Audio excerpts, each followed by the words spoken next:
In this video, we bring you an intermediate West Coast swing pattern, a champion's breakdown from Glen Ball and Susan Kirklin.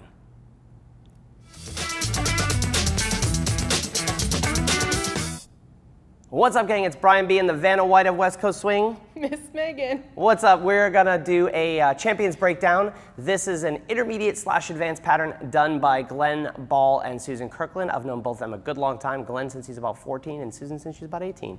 And now they're awesome and cooler.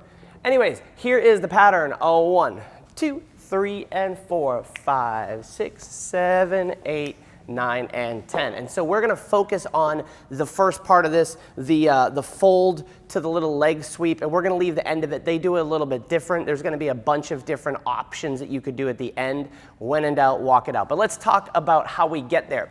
It's based off of, I think they start this from closed position. It could be done from open position. You're basically dancing a fold. 1, 2, you're leading an inside turn for 3 and 4. So this hand is gonna go down if we look at it from the other side.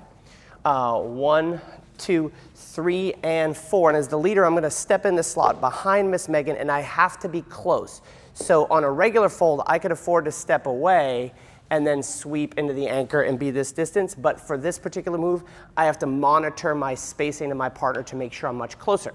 So we go 1, 2, 1, 2, 3, and 4. I'm waiting for her to pass and stepping in. From here, normally we would turn around as I turn this hand back, and we have a couple of different options. We could triple step, or we could sweep and step. Again, thinking about 2-beat increments of West Coast swing, sweep, step, or triple step, puts us on the same foot. 1, 2, 3, and 4, 5, 6 would be our standard way. So that's the first thing you need to do.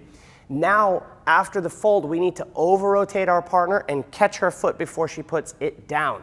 Tricky, cool stuff. 1, 2, 3, and 4. So now I'm gonna let her get a little bit further forward on that right foot. I'm giving her a little bit more space. So as I rotate this back, I'm over-rotating. So by over-rotating, I mean if I stop this hand here, we would square ourselves off in more of an anchor position.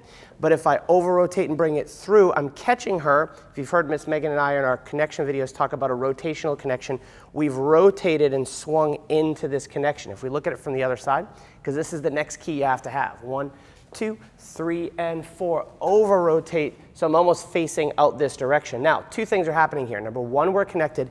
Number 2, my foot has come inside of Miss Megan's.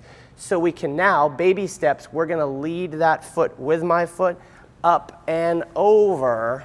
And then here, when in doubt, walk it out, whatever the heck you need to do to finish it out. They add a little bit of a tuck because of the rotation. We'll talk about that in a second.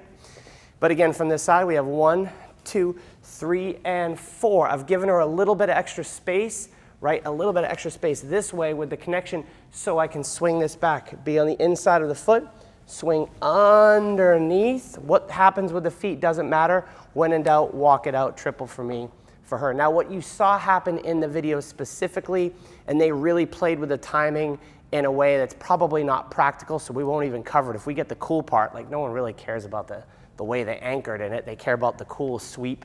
So, but what they did is they used that rotational connection at the end to create a little bit of a tuck. Just so you're aware of it, since we're using the rotational connection here, we rotate and click into that, right? As we come around, baby step, baby step, baby step, he's allowing a rotational connection here to lead a tuck, and they actually get there 2 beats early, so the 11 and 12 is like right underneath, and they wait. And this is one of the things you're gonna get with champion level dancers. We get this quite a bit. People will say, I don't see them rolling through their feet like everyone teaches. I don't see them dancing clear timing like everyone talks about and says that I should do. And what I say to that is they absolutely are. They're ebbing and flowing the timings and the techniques in such an advanced way that it's very difficult to see. So what we try to do is, for the most part, break down things in a fundamental way, the clear timing, right? So if you put us next to this video, it wouldn't look the same, but it would net out the same, right? And they're coming from an understanding of those 2-beat increments. They're ebbing and flowing them in a way and stretching the timing to make them really cool, but they're coming out in the same place. And so the best way to understand these things is to look at them in 2-beat increments, look at the fundamental patterns, use the techniques, the more advanced level techniques, to be able to stretch and bend the basics. Megan, tell me what you're thinking and feeling through this. So as we get to this, tell me what's going through your mind and what you're paying attention to. Okay, so we have 1, 2, 3, and 4. As of right now, I still think this is just a fold or a sweep. So we go around. You are giving me extra rotation, and you're also stopping me with your foot. But with the extra rotation, as a follower, I'm supposed to go in the direction I am told to go until stopped. So that is why I'm not just stopping in a normal position, and I am over-rotating with you. So those are your basic concepts, right? We understand a sugar push, a forward and away connection, where Megan fills out the space, gets to a stop, and moves back away. That same concept works rotationally, right? So Megan is rotating through something until she's stopped, and she's rotating until she's stopped. And that's where you get people where they use these kind of cool connection points, and they look very non-fundamental, but they actually are very fundamental, right? We talk about a forward and back connection and a rotational connection. So you won't hear in some of our early videos where we discuss early, meaning like the base, beginner, or intermediate patterns, because it's not necessary to have that level of rotational connection. But as you move up, you have to level up your connections, right? So we get here, Miss Megan's thinking about filling out space. Now as we rotate through, there's two things. We end this kind of as we come around, and I drop this just kind of into a basic thing, and then when in doubt, we can walk it out or anchor, whatever we need to do to finish it. But what happens in the video where they add a little bit more rotation?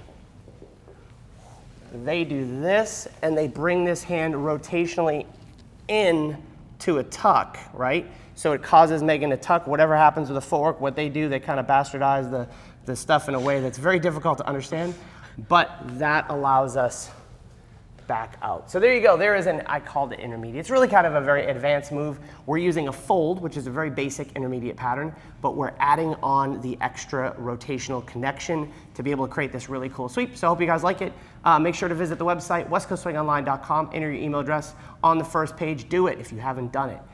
Because you're going to get two cool things. Number one, you get access to 50 free videos on the site. Number two, you're going to get on our email list where we share stuff every week, every other week, really cool tips for West Coast Swing and other dances. So we don't only have West Coast Swing. We have two-step and nightclub and East Coast and cha-cha and waltz coming soon and the rest of them. So thanks, gang, and we will see you again on a dance floor again soon.